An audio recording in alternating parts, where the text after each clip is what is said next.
பொதுவாக கவிதையுடைய வகைமை வந்து பார்த்தோம்னா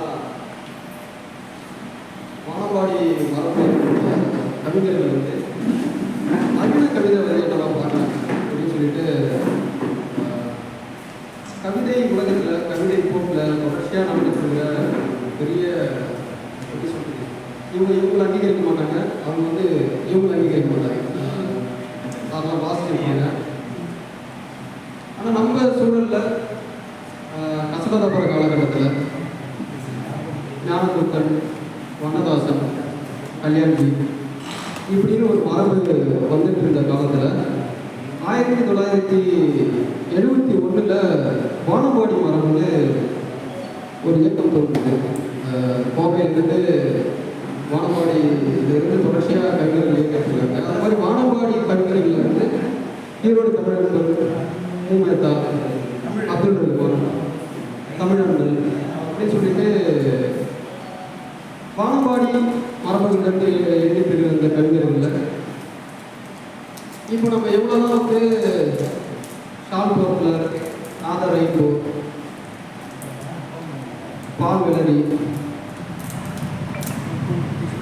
செசானு இப்படி நம்ம உலக கவிதைகளை தேடி தேடி நம்ம வாசித்தாலும் ஆரம்ப கட்ட வாசிப்புக்கு நூலகத்தில் ரொம்ப தீவிரமாக தேடுறதுக்கு ஐயா வந்து முன்னாடி இருந்து நம்ம சொல்கிறதுக்கு ரொம்ப தயக்கமாக தான் இருக்குது. 9வது படிக்கும்போது இன்னமும் ஞாபகம் இருக்கு, மூமேத்தாவுடைய நமக்கு காலனி கவிதை தான் ஐயா சொன்னது. எங்களுக்கு இலக்கணம்னா 2வது பட்சம், மற்ற சப்ஜெக்ட்லாம் 2வது பட்சம். ஆனால் அவர் சொன்ன அந்த கவிதைகள் மட்டும் எங்கள் நினைவில் வீட்டில் இருக்கும். அப்போது காலையில் வகுப்பறைக்கு வந்த உடனே அப்துல் ரஹ்மானுடைய கவிதைகளும் மூமேத்தாவுடைய கவிதைகளும் ஈரோடு தமிழர்களுடைய கவிதைகள் சொன்னது தான் வந்து இப்போதுமே நினைவில் இருக்கிறது. இந்த கவிதைகளால் வளர்க்கப்பட்டு பெருமையெல்லாம் சொல்லலை, தொடர்ச்சியாக தீவிரமான வாசிப்பில் சில சிறு பத்திரிகைகளில் எழுதி எனக்கு முன்னாடி பேசிட்டு போன பெருமாள் கூட வந்து கல்புதலில் தமிழகத்தில் மிக காத்திரமாக நவீன இலக்கியங்களில் வரக்கூடிய கல்புதலில் அவருடைய மாணவனாக இருந்து கல்புதலில் அவங்க கட்டுரை எழுதியிருக்காங்க. ஐயாவுடைய மாணவராக இருந்து நாங்களும் சில ஏதோ சிறு பத்திரிகைகளையும் சில கவிதைகளையும் வாசிச்சிருக்கிறோம். இப்போது கவிதைகளுடைய நகர்வு கவிதை என்னவா இயங்கிட்டு இருக்கு அப்படின்னு சொல்லிட்டு தொடர்ச்சியாக படிச்சுட்டு இருந்தாலும் இன்னமும் நமக்கு சில புலப்பட மாட்டேங்குது. எது கவிதைன்னா என்ன அப்படின்னு சொல்லிட்டு இன்னைக்கு வரைக்குமே நமக்கு வந்து அது வந்து ஒரு புதிராக தான் இருக்குது. அந்த வகையில் எனக்கு தொடர்ச்சியாக ஈரோடு தமிழர்கள் வந்து ஒரு 2 வகையில் நான் எப்பயுமே ரொம்ப சிலாகிக்கிறேன். ஒரு முறை ஈரோடு தமிழர்கள் பேசி தான் எனக்கு வந்து இசாவுடைய 4 வரி எப்பயுமே நினைவு இருந்துகிட்டே இருக்கும். ஐக்கு எழுதிட்டு இருக்கிற பாஷோ, மோரிட்டாக்கு, இசா, இந்த வரிசையில் இசாவுடைய ஒரு 4 வரி இப்போ நினைக்கும் போது கூட அது ஈரோடு தமிழர்கள் கூட பொருந்தும். பிறக்கும் போதும் ஒரு குளியல், இறக்கும் போதும் ஒரு குளியல், என்ன வாழ்க்கையோ ஒரு மனித பேரத்தில் அவர்களுடைய வாழ்க்கை. மனிதன் பிறக்கும் போதும் அழுக்காக தான் பிறக்கிறான், மனிதன் இறந்த பிற்பாடு அழுக்காக தான் இருக்கிறான். பிறக்கும் போதும் யாரோ ஒருவர் குளிப்பாட்டி தான் நம்மளை வரவேற்றார்கள், இறக்கும் போதும் நம்மளை யாரோ குளிப்பாட்டி தான் வழி அனுப்புகிறார்கள் அப்படின்னு சொல்லி இவர்களே ஒரு கவிஞனை, ஒரு எழுத்தாளனை நானும் அந்த சமூக ஊடகங்கள்லாம் பார்த்தேன். ஈரோடு தமிழர்கள் இறந்துட்டாரு, நவீன கவிஞர்கள்லாம் இவங்க என்ன மாதிரி இவரை பார்க்குறாங்க அப்படின்னு சொல்லிட்டு தொடர்ச்சியாக அவங்களுடைய போஸ்ட்லாம் பார்த்துருந்தாங்க. ஒரு ஏன்னா வந்து அதான் முன்கூட்டியே சொன்ன மாதிரி நவீன கவிஞர்கள்லாம் வானம்பாடி கவிஞர்கள் என்னவா சொல்லுவாங்கன்றது நான் விளக்க விரும்பலை. ஆமாம், இது கவிதையா கவிதை இல்லையான்னு இவங்களுக்குள்ள ஒரு பெரிய போர் பண்ணிகிட்டே இருக்கும். அந்த வகையில் தன்னுடைய மகனுக்கு பாப்போன்னு பேர் வைக்கிற அளவுக்கு அவர் பேர் வச்சிருக்காருனாக்கா அவங்க செம்பியும் எழுதி பார்த்துருக்காரு, இமரிக்கும் எழுதி பார்த்துருக்காரு, ஐக்கும் எழுதி பார்த்துருக்காரு. உலக கவிதைகளை எல்லாம் கற்றறிந்த ஒரு மாநிலம் தான் ஈரோடு தமிழன் தான் நான் பார்க்குறேன். அப்படி ஒரு கவிஞனால் மட்டும்தான் தன்னுடைய பிள்ளைக்கு பாப்புலர்தான் பேர் வைக்க முடியும். ஏன்னா பாப்புலருடைய ஒரு வரி எப்போதுமே நினைவில் உண்டு இருக்கு. அந்த மழை தோன்று பெய்து கொண்டே இருக்கிறது, அந்த ரயில் தண்டவாளங்கள் மட்டுமே அந்த சோகத்தை அறிந்து கொண்டிருக்கிறது ஒரு பாபுலர் கேட்டாவுடைய இந்த சித்திரம் இருக்கிறது, அப்படி பல கவிதை வந்து பாபுலர் கேட்டாவுடைய பல இரவுகளில் வந்து படித்து சிலாகிச்சு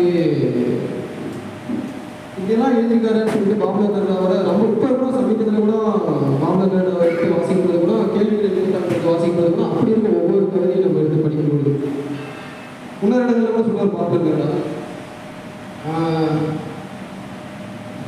ராணின்னு ஒரு கவிதை எழுதியிருப்பார். எல்லோருக்கும் ராணி என்பவர் ஒரு பேரழகையாக தான் இருப்பாள். ஆனால் என்னுடைய ராணி வந்து குட்டையாகவும் அவள் வீதியில் வரும்பொழுது கம்பளிகள் விரிக்கப்பட்டிருக்கு. அது யாருக்குமே தெரியாது, எனக்கு மட்டுமே தெரியும்.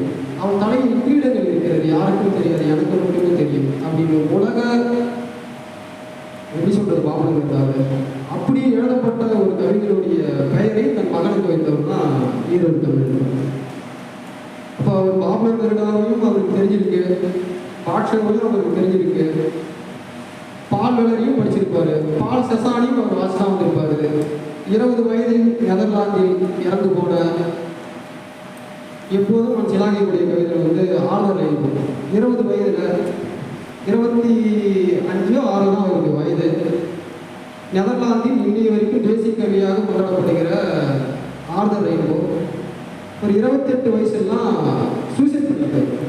போதும் அந்த வாழ்வில் போதும் அப்படின்னு சொல்லிட்டு. ஆனால் அந்த நாட்டில் வந்து தேசிய கவியை கொண்டாடப்படுறவர் வந்து ஆர்தர் ரெயின்போ. எதுக்கு சொல்றேன்னா அவர்களே ஆர்தர் ரெயின்போவுடைய வாழ்வில் நம்ம மிக நெருக்கமாக வாசிக்கும் பொழுது இப்படியெல்லாம் ஒரு மனுஷன் வாழ்வானா நம்ம தோணும். ஒரு கலைஞனை தான் நம்ம நாடு கொண்டாடி கொண்டிருக்கிறேன்னு சொல்லுவோம். அவர் எல்லா பழக்கமும் இந்த ஆர்தர் ரெயின்போ கலைஞர் நம்ம கையளித்து விட்டு போகிறது. அந்த இறுதி காலத்தில் இந்த தள்ளாத வயதிலையும் ஐயா அப்படி சொல்கிறது இதுதான். ஒரு 68 வயசு இருக்கும், 66 7 ஆயிடுச்சுன்னு நினைக்கிறேன் ஐயாவுக்கு, ஜெயச்சந்திரன் ஐயாவுக்கு. இருந்தும் தன்னுடைய ஆசிரியரை இறுதி ஊர்வலத்தில் கலந்துக்கிட்டு ஐயப்பனும் அவரும் போயிட்டு வர்றது, இதை விட ஒரு கவிஞர் நிகழ முடியும்னா ஒரு 3.5 மணி நேரம் பயணத்தில் போய் நம்ம ஒரு கவிஞர்கள் பண்ணுறது தான் மிகப்பெரிய சான்று நான் நினைக்கிறேன். இப்படி ஒரு எழுத்தாளர் வந்து இறந்து போன பொழுது நம் வீட்டில் மிக நெருக்கமான இறந்தவர்களுடைய இறப்பை கூட நாம் எளிதில் கடந்து போய் விடுகிறோம். ஒரு படைப்பாளன் இறந்த பொழுது அவன் படைப்பை ஒவ்வொரு முறையும் நம் அலமாரியில் தொட்டு பார்க்கும்போது ஏதோ ஒரு வகையில் அவன் நமக்கு நினைவூட்டி கொண்டே இருக்கிறான். இன்னமும் அந்த உயிர் வலையை அந்த புத்தகத்தில் நாம் பத்திரப்படுத்தி தான் வைத்திருக்கிறோம். அப்படி எவ்வளவு பேர் கூடி ஈரோடு தமிழர்களுக்கு நடத்தக்கூடிய இந்த நினைவஞ்சல் என்பது இந்த கவிஞர் இன்னும் நம்மளை விட்டு பிரியவில்லை. இந்த கவிஞருடைய ஏதோ ஒரு வரியை அல்லது ஏதோ ஒரு வார்த்தையை நம் மனதில் உச்சரித்துக் கொண்டே தான் இருப்போம். எப்போதும் சிலாகித்துக் கொண்டே தான் இருப்போம் இல்லையா? அந்த வகையில் ஈரோடு தமிழ் படை எல்லா கவிஞர்களுமே நவீன கவிஞர்களாக இருக்கட்டும் அல்லது இப்போ எழுதிட்டு இருக்கிற கவிஞர்கள் எல்லாமே 90களில் இயங்கக்கூடிய சில கவிஞர்கள்லாம் நான் பேசியிருக்கேன். அந்த கவிஞர்களை கூட ஆரம்பகட்ட வாசிப்பு அவங்க என்ன சொல்கிறாங்கன்னாக்கா, நூலகத்தில் அப்துல் ரஹ்மான் மூமெண்ட் ஈரோடு தமிழர்கள்லாம் படிச்சுட்டு தான் நம்ம இந்த இடத்துக்கு நகர்றதை தவிர சடனாக யாருமே வந்து நவீன கவிதைக்கு வந்துருக்க முடியாது. அப்படி இப்போ இருக்கக்கூடிய கவிதை போக்கெல்லாம் நம்ம எங்கேயோ போயிருந்தாலும் நம்ம அந்த கவிதைகளை வாசிட்டு இருந்தாலும் இந்த கவிதையை நம்ம குறைச்சி மதிப்பிடவே முடியாதுங்கிறது என்னுடைய பர்சனலான கருத்து. ஈரோடு தமிழ் இவ்வளோ நிராகரிச்சிடவே முடியாது தமிழ் சூழலில். சால்போத்தலில் தான் சொல்லுவார், கவிதையை புரிய வேண்டும். எழுதும்போது நாங்கள் கொஞ்சம் புரியாமல் தான் எழுதி கொண்டிருக்கிறோம், வாசிக்கும் போது நீங்களும் அப்படி இருந்தால் என்னதான் அப்படின்லாம் கேள்வி கேட்பாரு. அந்த வகையில் ஒரு கவிதை புரிய வேண்டுமா புரியவில்லையா அப்படின்றதெல்லாம் நம்ம 2வது பட்சம். ஒரு கவிஞனை இந்நேரம் நாம் நினைவு பெறுவது என்பது விழுப்புரம் மண்ணுக்கு ஒரு பெரிய பெருமை நினைக்கிறேன். அந்த வகையில் ஜெயச்சந்திரன் ஐயா, ரவிகார்த்திகன் சாரு, ஐயப்பண்ணன், நம்ம விசாகர் அண்ணன், கட்டட கலைஞர் அண்ணன், முக்கியமான சார் வந்து அம்மாதான் சார். எனக்கு ரொம்ப ஆச்சரியமாக இருந்துச்சு. காலையில் ஒரு 7 மணிக்கு உயர்கூடுன்னு சொல்லிட்டு நண்பர்கள் நடத்திட்டு இருக்கிற பதிப்பாளர் வந்து அவ்வளோ ரூபா போட்டு ஒரு நல்ல கெட்டி அட்டையில் ஒரு ஃபஸ்ட் குவாலிட்டி பேப்பரில் ஹெர்மன் ஹெஸ்ஸாவுடைய சித்தாந்தம் என்ற நாவல் நோபல் விருது பெற்ற ஒரு நாவல். ஹெர்மன் அப்புறம் ஹெமிங்வே, ஜார்ஜ் ஆர்வெல், இப்படி ரொம்ப முக்கியமான மொழிபெயர்ப்பு நாவல்களை வந்து ஒரு 10 நாவல்கள் வந்து மக்கள் பதிப்பாக கொண்டு போய் சேர்க்கணும்னு சொல்லிட்டு நாங்கள் தேடி படித்ததெல்லாம் ரொம்ப நினைவில் இருக்குது. ஒரு அதெல்லாம் அப்போ வாசிக்கும் பொழுது ஒரு 1000க்கு மேலே அந்த புத்தகங்கள் வாங்கி படித்தோம். இதுக்காக சொல்லலை. எனக்கு அதிகாலையில் சார் வந்து ஒரு 500 ரூபா பணம் அனுப்பிச்சிட்டு தேவை நான் அந்த 10 புக்கை நான் ஆர்டர் போட்டேன், நீங்கள் அதை எடுத்து வைங்க அப்படின்னு சொன்னது வந்து இந்த வயதிலையும் ஒரு நவீன இலக்கியத்தை இல்லை ஒரு கிளாசிக்கல் நாவலை வாசிக்கிறதுல அந்த ஆர்வம் வந்து ரொம்ப ஆச்சரியமாக இருக்குது. அந்த வகையில் ஈரோடு தமிழனுடைய கவிதைகள் வாழும், அவருடைய புகழை நாம் எப்போதும் பேசிக்கொண்டு தான் இருப்போம். நன்றி, வணக்கம்.